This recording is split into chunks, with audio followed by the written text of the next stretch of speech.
All right, Dickel whiskey. Tennessee has another distillery which, for some unaccountable reason, tends to be overlooked when people talk of American whiskeys. Indeed, you wonder if Dickel's parent company, UDV, has forgotten about it as well, until you remember that UDV sold off its major Kentucky distillery and brands, but kept this little place. Perhaps they recognize the sheer quality of the spirit produced by master distiller Dave Backus. Dickel is a place which, even in the down-home, slow-talking world of American whiskey, is the most laid-back, the most relaxed on the block. It is also small in an industry where consolidation has resulted in bigger and bigger plants producing larger volumes. Inevitably, you end up comparing Dickel with Jack Daniels. But in truth, the differences are significant. For Dave Backus, it all stems from the fact that Dickel's size has allowed it to retain means of making whiskey that large plants simply cannot justify. We'll only produce about 1,500 bushels a day, he says. The big guy down the road makes around 12,000 a day. We're small. We're not highly automated. We have people here who have been making whiskey for 20 or 30 years. Guys who know really what to look for. Dickel represents the marriage of experience and skill, and he remains a craftsman more in tune with his senses than with any fancy instrumentation. The guy taking the grains has unloaded the truck after truck, for his entire career. Now, the corn may seem all the same to you, but it ain't. So you rely on the guy's experience. When you're highly automated, you don't know there's something wrong with your mash until you've distilled it. Seeing or smelling something that might not be right is the biggest advantage of being small and having people around. It becomes almost instinctive. The more you dig, the more differences appear. Take the charcoal for the mellowing vats. Dave's specifications are strict, only buying the sugar maple when the sap is down to eliminate the chances of bitter green components in the wood. Bigger producers, he argues, have to buy wood all year round. The mellowing process is slightly different too. Rather than dripping it in, Dickel uses a flooded chamber, allowing greater contact between the white dog and the wood. By the way, white dog is just the raw whiskey. All whiskey is clear until they put it into the casks and then let it age. It gets its color from the wood actually going into the wood, soaking in, coming out, back and forth. That's where you get the browns and the gold tones and stuff. Let's see. The mash bill is high in corn with rye and malted barley making up only a small grain component. All have a part to play. The warehouse is also different. Dickel uses a single-story house that are heated in the winter.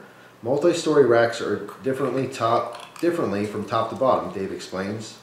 In a single-story warehouse, the barrels are only 6 high and you have no need for rotation, while the air ventilation controls the temperature and even out the aging cycles. Dave feels this is why Dickel can age for a relatively long time with no evidence of overwoodiness. He's a distiller who immerses himself in the production of his spirit, but fears passion like his is on its way out. I think that skills will disappear, he broods. You don't know how to make whiskey if all you're doing is programming a computer. Whiskey changes every day, and the only way you can know what to do is to go ahead and do it. It's with experience. His complex, refined whiskey proves his point. Sadly, Dickel remains almost unknown, and UDV seems intent on keeping it that way. Dave won't be drawn on that one. And he quotes, "I just make it and I drink it."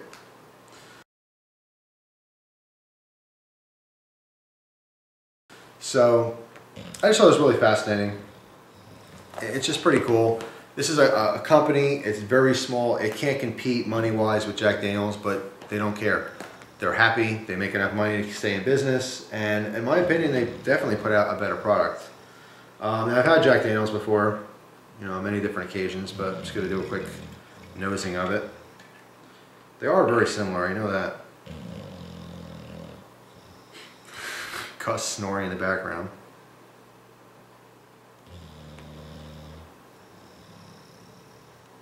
The George Dickel is actually, it doesn't smell as hot. And what I mean by that is the alcohol content. If you have a high alcohol content, it's hot. In other words, there's more of a burning sensation in your nose when you're smelling it. By the way, these are both bottled at 40%, I believe. Let me double check that. Yeah, 40% on Jack Daniels, which is 80 proof. And George Dickel, I believe, is also 40%. Yeah. So just a little taste test here.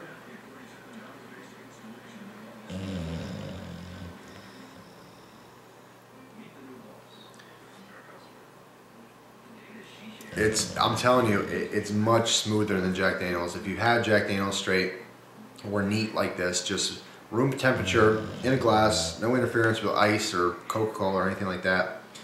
Drinking it neat,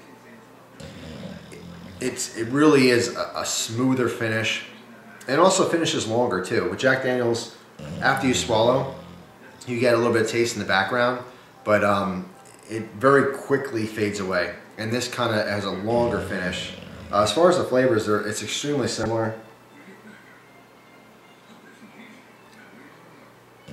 I would say that the George Dickel, at least the No.8 here, is very comparable with Gentleman Jack.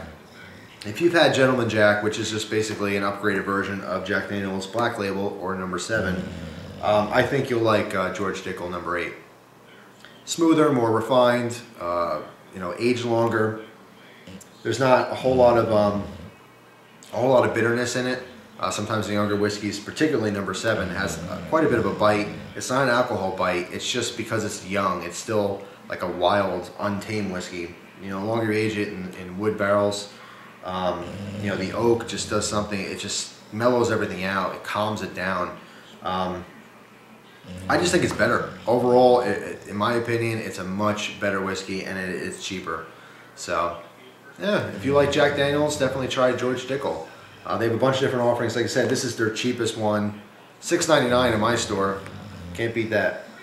So, anyway, I thought I'd do a little video on that for anyone who's interested in whiskeys, and specifically if you like Jack Daniels, just want to get the word out. So, thanks for watching, guys. Appreciate your time as always, and I hope you enjoy the rest of your day.